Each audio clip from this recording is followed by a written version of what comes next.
why Keir Starmer must go as the Prime Minister and why we need to get rid of this Labour government in order to save what is left of the United Kingdom.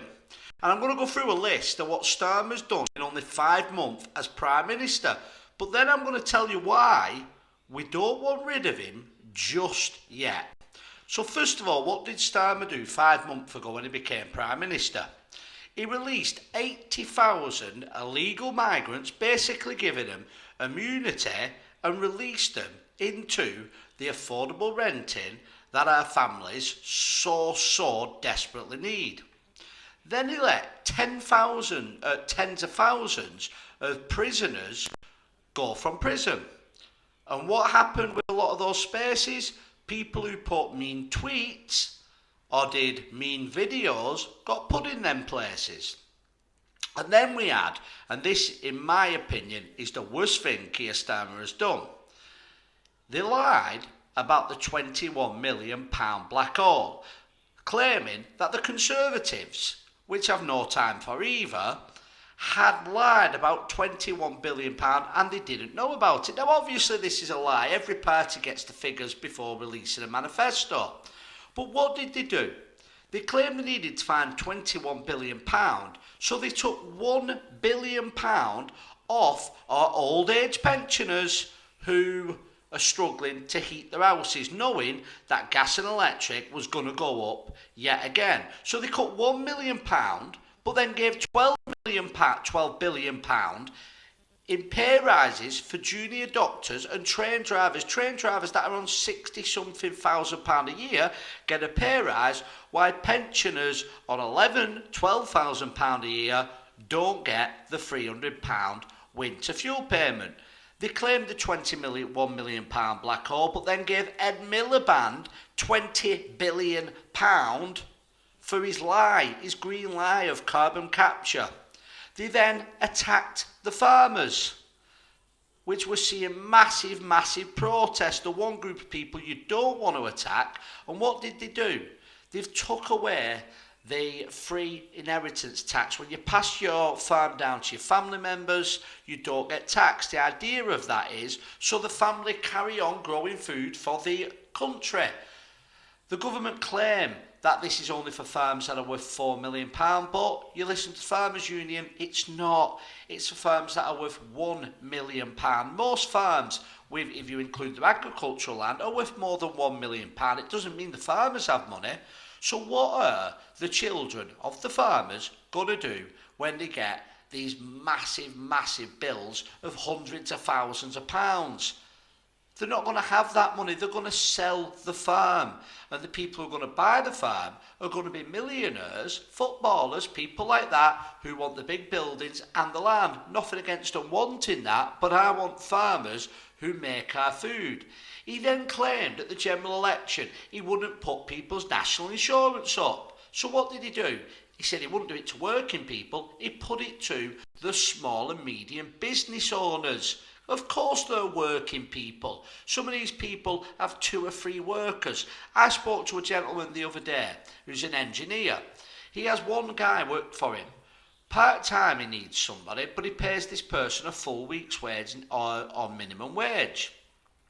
He is now weighing up whether it's going to be worth doing that.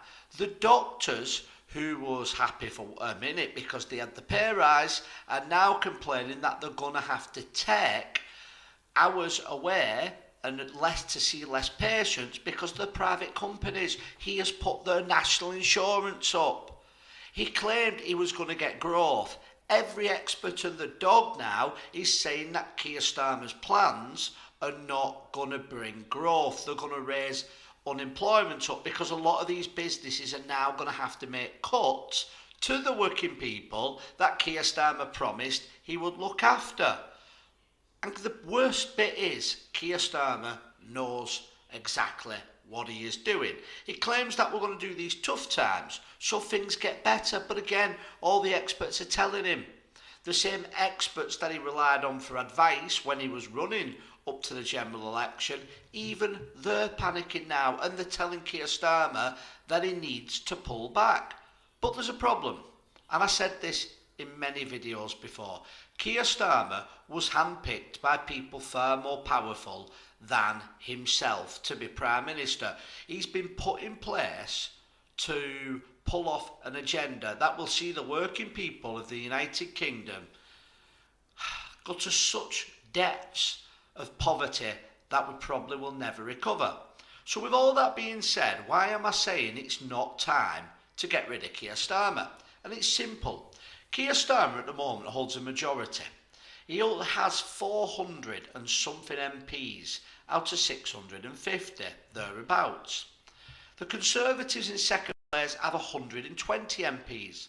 The Reform Party that people like me are hoping an early general election would favour, yes it would. But we're talking tens of seats, maybe 20, 30 seats at most at this moment. What are we saying? That we want the Conservatives to win?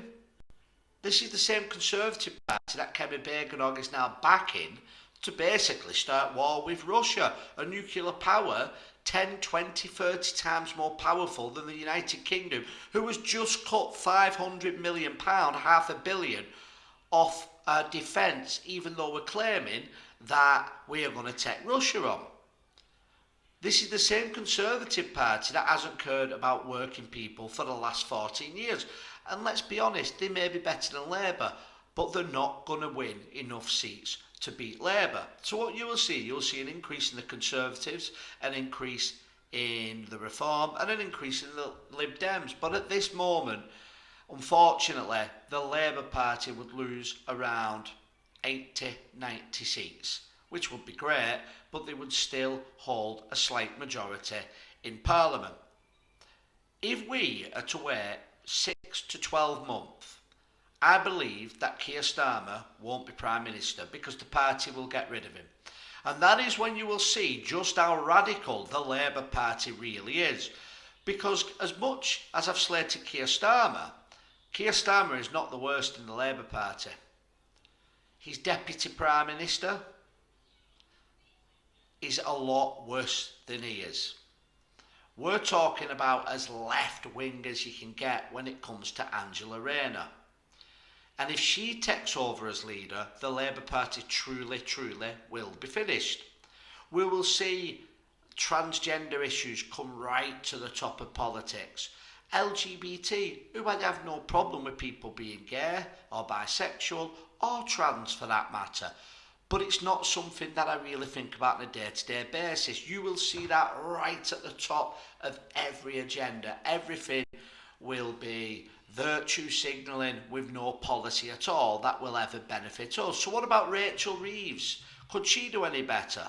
Unfortunately not. Rachel Reeves is just like Keir Starmer. She's controlled by people who want to keep the working class down. So who is there in the Labour Party who is actually sensible and could take over Keir Starmer? There is nobody. The truth is, Keir Starmer is probably actually the best person in the Labour Party. That is how bad this party is. And the reason I say this is because for the last 8 years, I've been an independent councillor, and I still am, in a Labour-controlled council where it has around 80% of the seats, and it doesn't know what real business is. It is all virtue signalling. It is all these left-wing woke ideas all the time. They do things like say there's a climate change emergency and they're going to save the planet in this one town in a country that produces less than 1% of global emissions. So if you give the Labour Party enough rope, it will hang itself. Not too much longer to ruin the UK for good.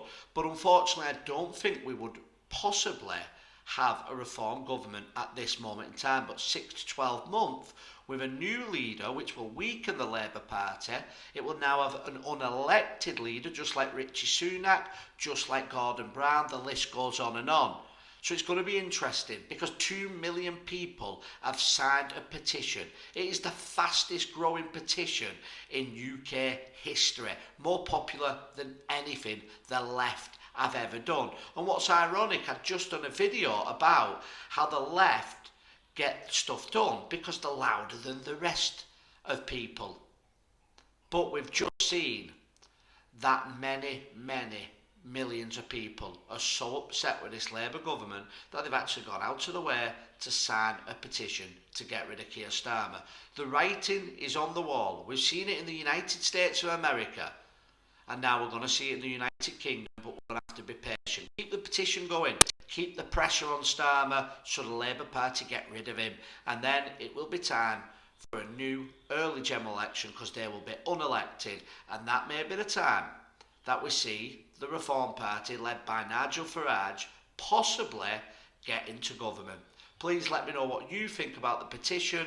Please let me know what you think about Reform UK's chance of becoming the next government of the United Kingdom. Thank you all for watching, and I'll see you on the next video.